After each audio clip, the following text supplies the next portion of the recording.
Hey guys! Welcome back sa ating YouTube channel. At ngayon nga, ang vlog natin for today ay, nakikita nyo ba yung nandyan, nakalagay na fragile?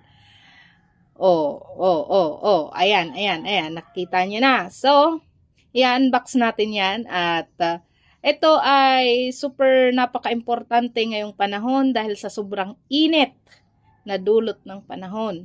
So, may clue na ba kayo kung ano ito? So, panoorin nyo nang malaman nyo. Tapusin nyo yung video.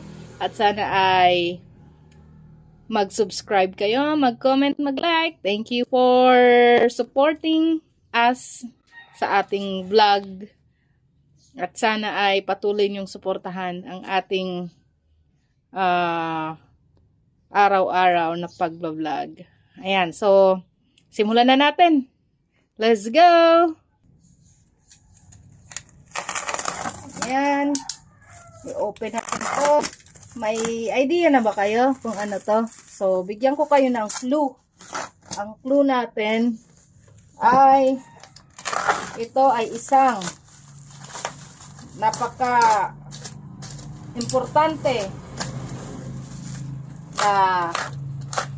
appliances sa inyong bahay. Lalo na ngayon at tag-init.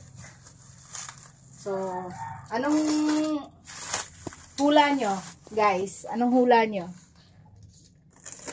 Sa tingin nyo, ano ito? Sige, manood lang kayo at malalaman nyo din. Ito ay bigay kay Lola Maria ni Ma'am Jo.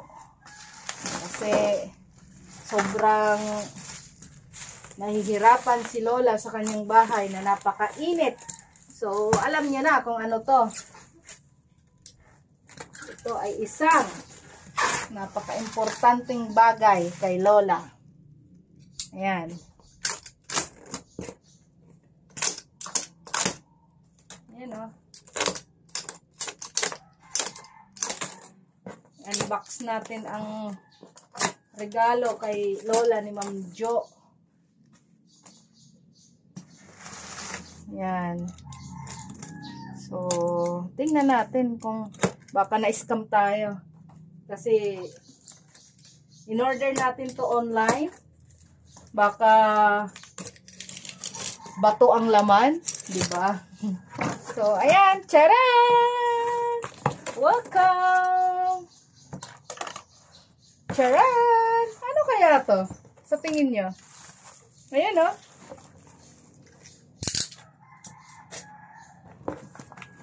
Wow.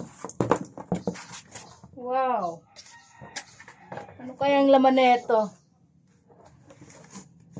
Ano kaya ang laman? 1, 2, 3. Surprise! Yan, no? Ano yan? Oh, alam nyo na. Ito ay isang air conditioner na bigay. Regalo ni Ma'am Jo kay Lola Maria. So, ayan nga. Ito ay install natin yan. Hindi pa sa ngayon. I-install natin sa bahay ni Lola. Ayan o. Aircon yan. Sa bahay ni Lola, kapag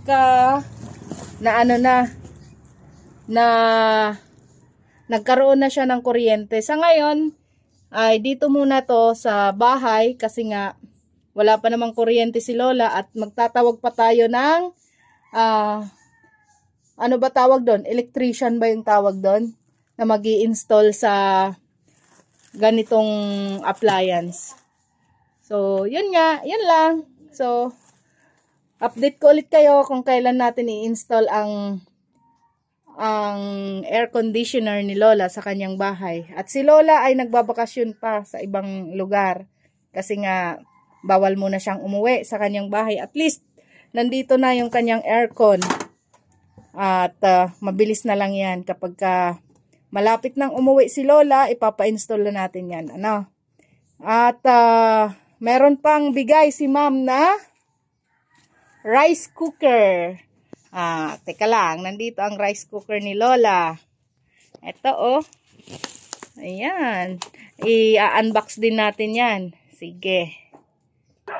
So, eto nga ang sinasabi ko sa inyo na may rice cooker pa si Lola na bigay galing kay Ma'am Jo. Ayan. Mini rice cooker. Ayan. Galing to kay Ma'am Jo. Ayan o. Kasyang-kasya lang to sa pagluluto ni Lola. Ayan. At ibibigay din natin to kay Lola once na nagkakuryente na siya. Ito pa, oh. Yan. So, thank you so much, Ma'am Jo, sa regalo nyo. Napakalaking regalo nyo kay Lola. Maraming salamat.